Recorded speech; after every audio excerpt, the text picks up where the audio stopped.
This is The Minimum Commitment, film theory in small doses, where science meets the sacred, and both fail to provide an answer.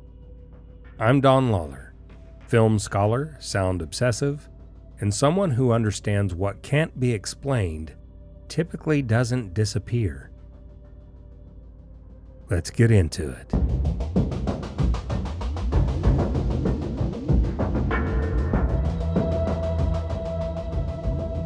When The Exorcist opened in 1973, it didn't just frighten audiences.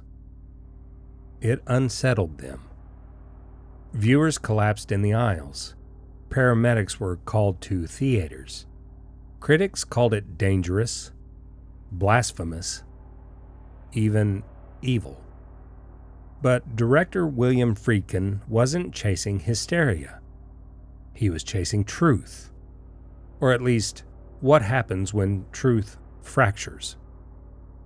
On the surface, The Exorcist is about a young girl overtaken by something unspeakable. But beneath that, it's about everything that tries and fails to identify it. It's about a mother who loses faith in medicine, a priest who loses faith in God, and a society that no longer knows which to believe. Beneath the initial shock and the spectacle of the film, there exists a deeper layer of understanding, something subtle yet profound that slowly penetrates beneath the surface of our perception.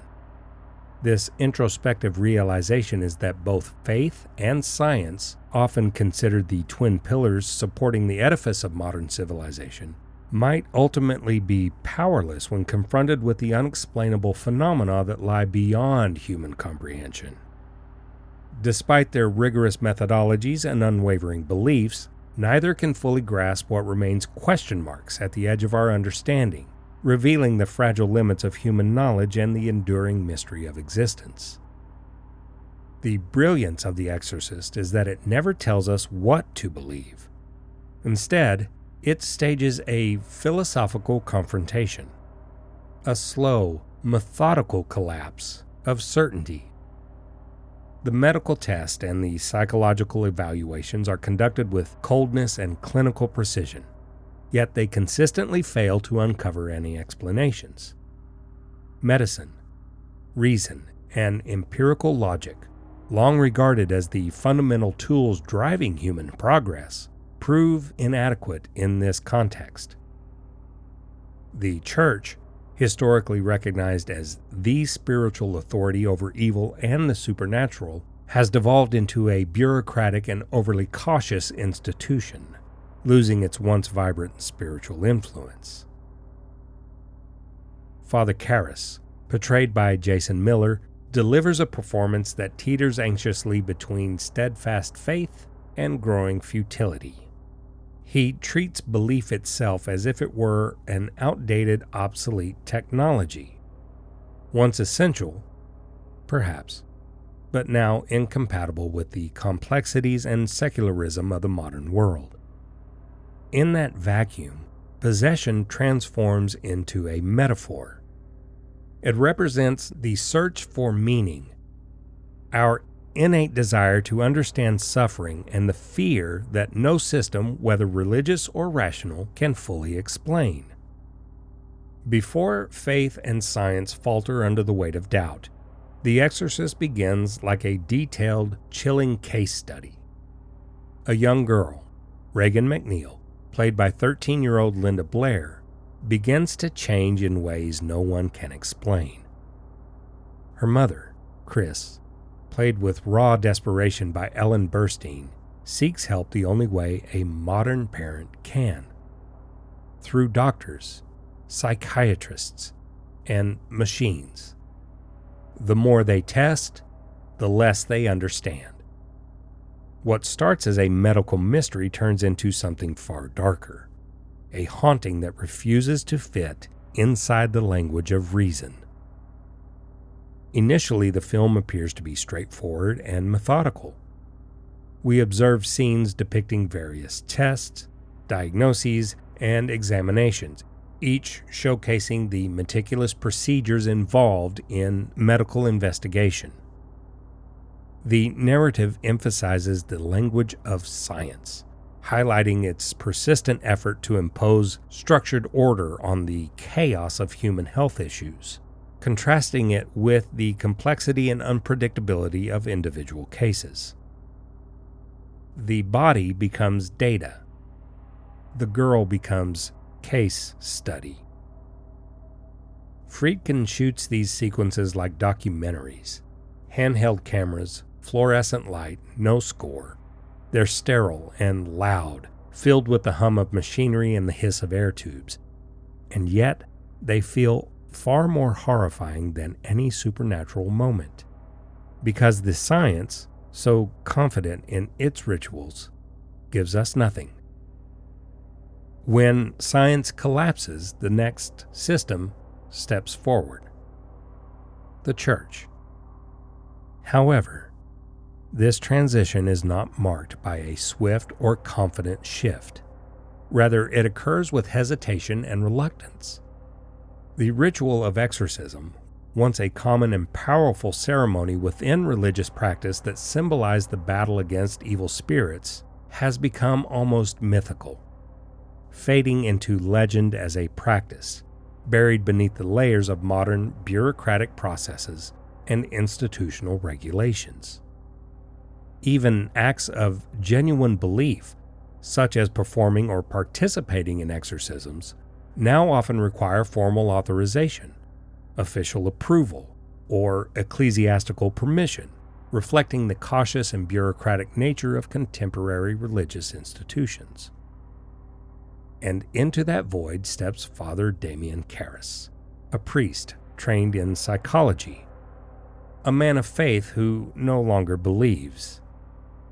He represents both systems at once and watches both disintegrate in his hands. He listens to Regan's voice shift, hears the sounds that shouldn't exist, and still tries to explain them through trauma, memory, and repression.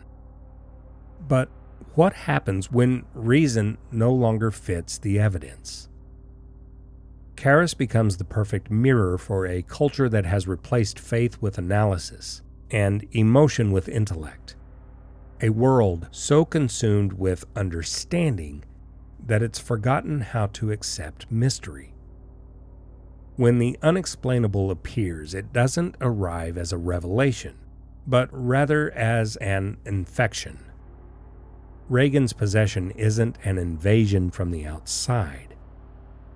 It's an eruption from within, a physical manifestation of everything modernity refuses to believe in.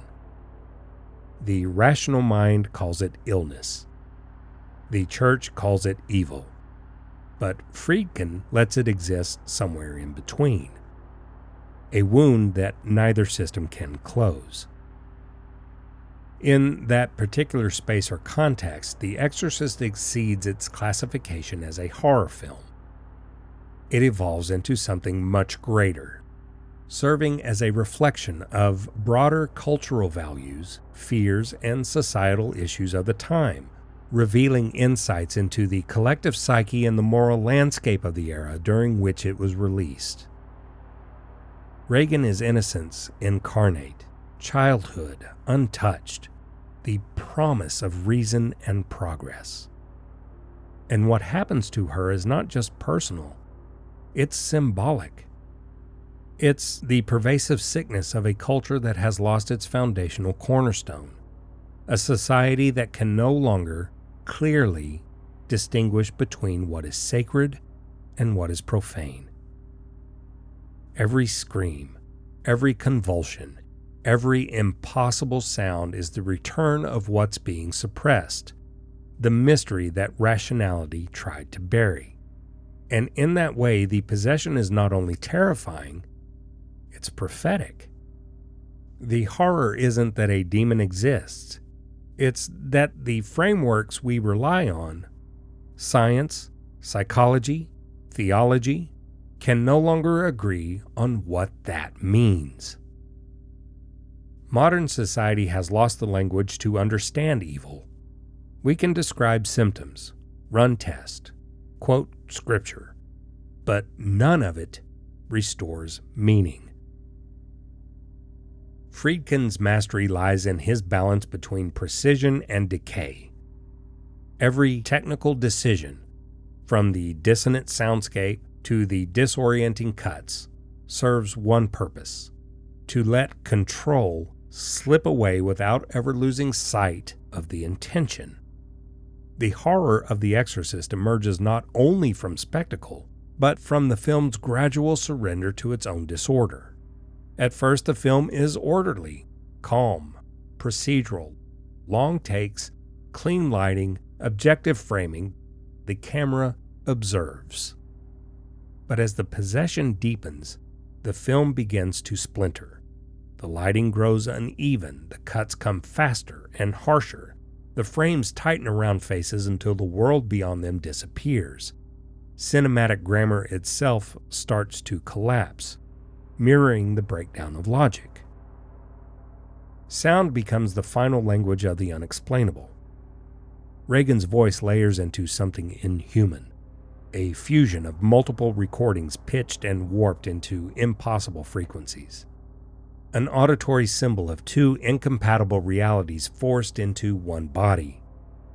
Even silence becomes weaponized. The room falls dead quiet before an eruption of sound, forcing us to feel the weight of anticipation that reason can't describe. By the final act, the film has abandoned balance altogether. The camera lurches, the room spins, light flickers like a dying conscience. It's as if the medium itself is rebelling against clarity, the cinematic form possessed by the same chaos overtaking its characters. The rhythm of The Exorcist feels wrong in all the right ways. Friedkin edits the film like a spiritual argument, each cut moving between two incompatible realities. The medical sequences are clinical. Every incision and heartbeat plays like proof. It's the rhythm of control, the illusion that everything can be measured, explained, and contained. Then the ritual begins. Latin prayers collide with Regan's guttural howls, and the rhythm turns ritualistic. The juxtaposition builds its own theology of form. Science seeks order. Faith endures chaos.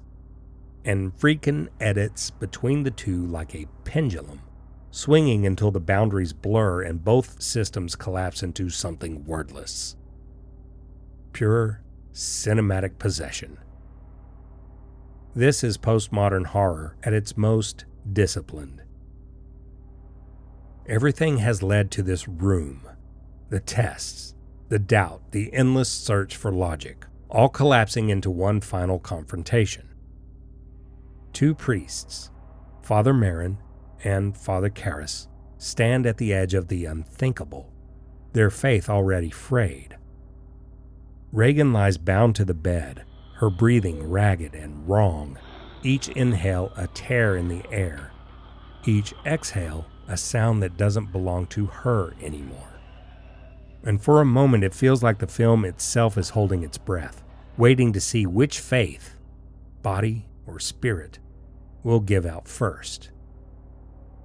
This is where The Exorcist stops being about religion or science and becomes a study in spiritual exhaustion. The ritual itself, the Latin chants, the holy water, the invocation of God, should represent control, order, authority. But Friedkin films it as chaos. The prayers overlap with screams. The holy icons are swallowed by shadow. Faith here isn't triumphant. It's desperate. Father Marin, played with grave stillness by Max von Sydow, represents the last remnant of a world that once believed without question. He performs the rite like muscle memory, his voice unwavering even as his body weakens. Karras, on the other hand, is pure uncertainty. He wants to believe that the ritual holds deep significance, but his hesitation subtle yet persistent, infects the moment with doubt and uncertainty. Every camera move underlines the contrast between them. Marin stands framed in light, a silhouette of faith. Karis moves through shadow, fragmented and blurred. Together they form a single failing organism, one half believing, the other doubting, trying to fight something that feeds on both. When Marin collapses, the system collapses with him, and the camera cuts to Karis, who at last abandons theology altogether. He stops praying. He stops reasoning. He makes the only choice left: sacrifice. It's not faith that drives him. It's defiance. He takes the demon into himself and hurls both bodies out the window. It's a gesture of pure instinct, half belief, half madness. The camera stays with him in the street below, his body broken, his hand still clutching the collar of his priest's robe. Not a savior, just a man who refused to let evil win. This is the true exorcism, not of the girl, but of certainty itself. When the lights fade in The Exorcist, we're not left with victory. We're left with the quiet sound of meaning leaving the room. The demon is gone, but nothing feels healed. Science has no explanation. The church has no triumph. And the audience? Well, we're left staring into the same abyss that began it all. The Exorcist isn't about finding answers. It's about what happens after the answers fail. When science runs out of language and faith runs out of light, and something else moves in. Something that forces us to see the limits of both. Every structure meant to hold us upright collapses under the weight of what it can't define. And yet, amidst the crumbling ruins, something enduring persists. A quiet resilience that withstands the test of time. Maybe that's Friedkin's quiet revelation, that salvation doesn't come from certainty, but from humility, to hold the unexplainable, to face the darkness with no guarantee of understanding, and meet it with humanity. Even when every system fails, the human instinct to seek meaning, to ask, to hope, to believe, never fully dies. The Exorcist terrifies us not only because of the literal presence of the devil, but because it taps into a deeper, more unsettling fear, the silence that lingers after he has disappeared. In that silence, we are confronted with a haunting realization. We still do not truly understand ourselves, nor the transformations we've undergone. It's the moment of eeriness and introspection that lingers long after the shadows have faded. In the end, this isn't about finding answers. It's about standing in the dark and believing the light will return. That's your thought for the day. Minimum commitment, maximum meaning. See you next time.